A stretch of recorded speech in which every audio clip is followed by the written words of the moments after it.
রোজকার জীবনে আমরা কিছু কিছু খাবার খাই যেগুলো হেলদি, আবার কিছু কিছু খাবার খাই যেগুলো আমাদের ক্ষতি করে। কিন্তু আপনারা কি জানেন আমাদের অজান্তে আমরা এমন সমস্ত খাবারও খেয়ে ফেলি যেগুলো পয়জন অর্থাৎ বিষ, এবং এগুলো বেশি মাত্রায় খেয়ে ফেললে আমাদের মৃত্যু পর্যন্ত হতে পারে। আজকে এই ভিডিওতে আমি এমনই 5টি খাবারের কথা বলবো যেগুলোর থেকে অবশ্যই করে আপনাদের দূরে থাকতে হবে। নমস্কার বন্ধুরা, আমি সৌতিক আর আপনারা দেখছেন মোটিভেশন কিউব। তাহলে চলুন শুরু করা যাক। নাম্বার 1, গ্রিন পটেটো বা সবুজ আলু। বাজারে দেখবেন নর্মাল আলুর সঙ্গে সঙ্গে এমন কিছু আলু দেখা যায় যেগুলো কিছুটা সবুজ কালার হয়ে গেছে, অথবা এই আলুর কিছুটা পার্ট সবুজ কালার হয়ে গেছে। আলুর যে পার্ট সবুজ হয়ে যায় তার মধ্যে দু রকমের জিনিস দেখা যায়। প্রথমটা হলো ক্লোরোফিল, এটা হলো একটা গ্রিন পিগমেন্ট, এর জন্যই আলু সবুজ হয়। আর দ্বিতীয়টা হলো সোলেনেস। ক্লোরোফিল কোনো হার্মফুল পদার্থ নয়, কিন্তু সোলেনেস একটা নিউরোটক্সিক পদার্থ যা আমাদের শরীরে বিষের মতো কাজ করে। এটা একটু বেশি মাত্রায় খেয়ে নিলে আমাদের শরীরে কিছু লক্ষণ দেখা দিতে পারে, যেমন হেডেক অর্থাৎ মাথা যন্ত্রণা, নৌসিয়া অর্থাৎ বমি বমি ভাব, ভমিটিং অর্থাৎ বমি হতে পারে, ইন্টারনাল ব্লিডিং হতে পারে, প্যারালাইসিস হতে পারে, আর এক্সট্রিম কেসে ট্রমা বা মৃত্যু পর্যন্ত হতে পারে। সুতরাং রান্নার জন্য এমন আলু আপনি নিলেন, যদি দেখেন সেই আলুটা কিছুটা সবুজ সবুজ হয়ে গেছে, তাহলে এটা অবশ্যই করে ফেলে দিন।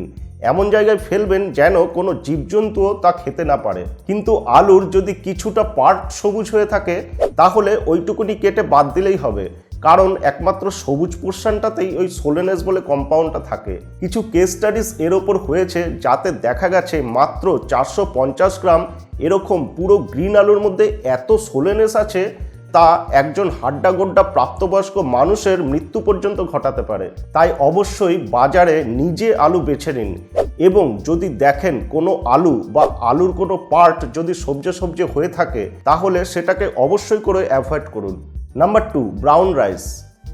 দ্বিতীয় নম্বর যে জিনিসটার হাত থেকে আমাদের বাঁচতে হবে তা হলো ব্রাউন রাইস। এটা শুনতে আপনাদের একটু অদ্ভুত লাগতে পারে, কারণ ব্রাউন রাইসকে হেলদি একটা জিনিস মানা হয়, এবং আজকাল বহু মানুষ ডায়াবেটিসের হাত থেকে বাঁচার জন্য এই ব্রাউন রাইস খেয়ে থাকেন। হ্যাঁ, ব্রাউন রাইস সত্যি হেলদি যদি এটাকে আপনারা সঠিক নিয়মে খেতে পারেন, না হলে এটা আপনাদের জীবন পর্যন্ত নিয়ে নিতে পারে। কিভাবে ব্রাউন রাইস টক্সিক হতে পারে তা দেখা যাক। যত প্রকারের রাইস হয় তার মধ্যে আর্সেনিকের কনসেন্ট্রেশন বেশি মাত্রায় পাওয়া যায়।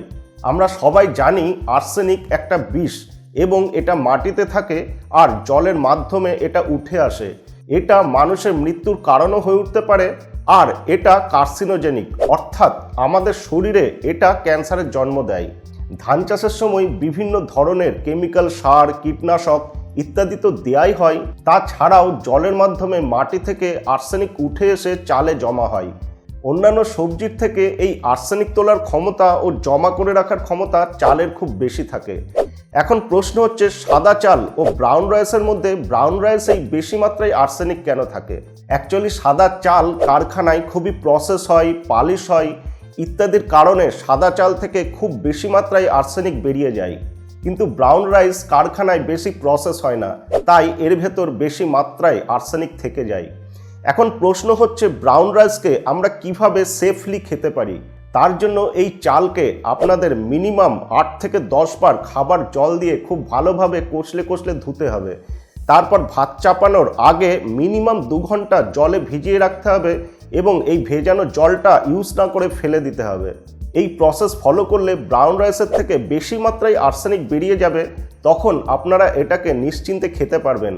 এই প্রসেসটা আপনারা অন্যান্য যে কোনো চালের ক্ষেত্রেই ফলো করতে পারেন, তাতে লাভই হবে।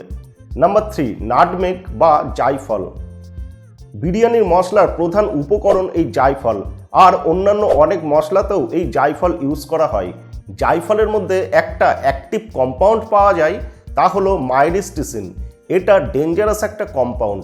এটা একটু বেশি মাত্রায় আমাদের শরীরে ঢুকলে প্যালপিটেশন, মাথা ঘোরা, বমি বমি ভাব বা বমি হওয়া, এমনকি হ্যালোসিনেশন অর্থাৎ অদ্ভুত অদ্ভুত জিনিস চোখের সামনে ঘটে যেগুলো আদতেও বাস্তবে হচ্ছে না ইত্যাদি এফেক্ট দেখা যেতে পারে।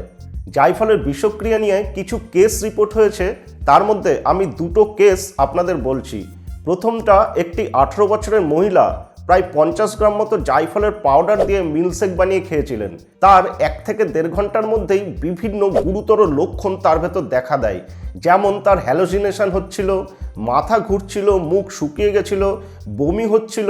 যখন তাকে হসপিটালে নিয়ে গিয়ে চিকিৎসা করানো হলো তখন দেখা গেল এটা জায়ফলের টক্সিসিটির কারণেই হচ্ছিল। আরেকটা কেস যেটা হয়েছিল সেটা হলো 37 বছরের একজন মহিলা 2 চামচ অর্থাৎ প্রায় 10 গ্রাম মতো জায়ফলের পাউডার খেয়ে নিয়েছিল। তার মধ্যেও এই সেম সিমটমগুলো দেখা গেছিল। এগুলো জায়ফলের মধ্যে থাকা পয়জন কম্পাউন্ড অর্থাৎ মাইরিস্টিসিনের ফলেই হয়েছিল। এর লক্ষণগুলো 1 থেকে 1.5 ঘন্টার মধ্যেই শুরু হয়ে যায় আর 10 ঘন্টা পর্যন্ত টানা থাকতে পারে। জায়ফলকে আমরা সাধারণত মশলা হিসেবে খাই এবং মশলাতে খুব সামান্য জায়ফলই দেওয়া থাকে, তাই আমাদের কোনো সমস্যা হয় না।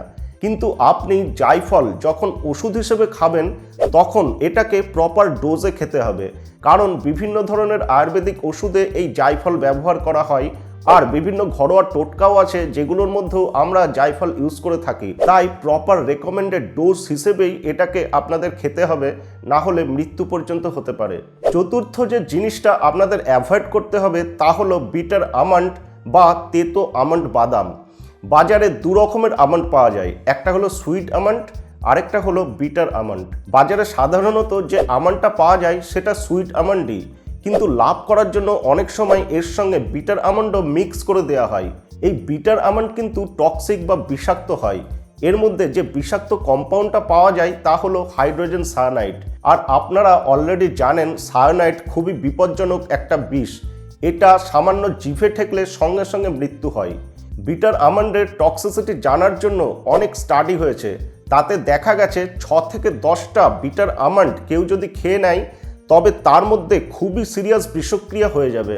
আর কেউ যদি খুব বেশি ধরুন 25-30টা বা 50টা মতন বিটার আমন্ড খেয়ে নেয় তবে তার মৃত্যু পর্যন্ত হতে পারে। আর বাচ্চা আর দুর্বল লোকেদের ক্ষেত্রে অল্প মাত্রায় বিটার আমন্ডই খুবই বিপজ্জনক। তাই আমন্ড খাবার সময় যদি একটু তেতো ভাব লাগে তৎক্ষণাৎ সেটা ফেলে দিন। আর সবসময় ভালো দোকান থেকে ভালো ব্র্যান্ডেরই আমন্ড কিনবেন।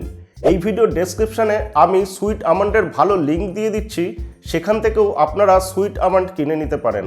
Number 5, undercooked red kidney beans, rajma.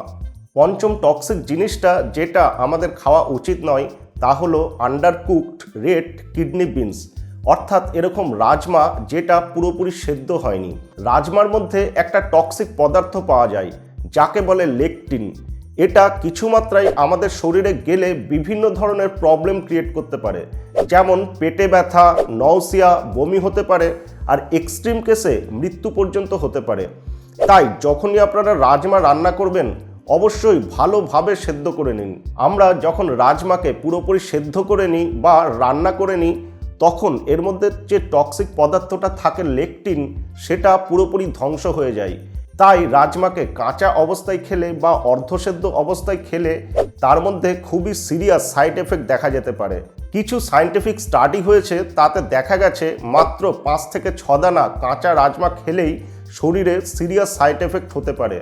তাই যখনই আপনি রাজমা রান্না করবেন 2 ঘন্টা আগে থেকে সেটা ভিজিয়ে দিন আর তারপরে এটাকে খুব ভালোভাবে সেদ্ধ করুন যাতে এটা গলে যায়।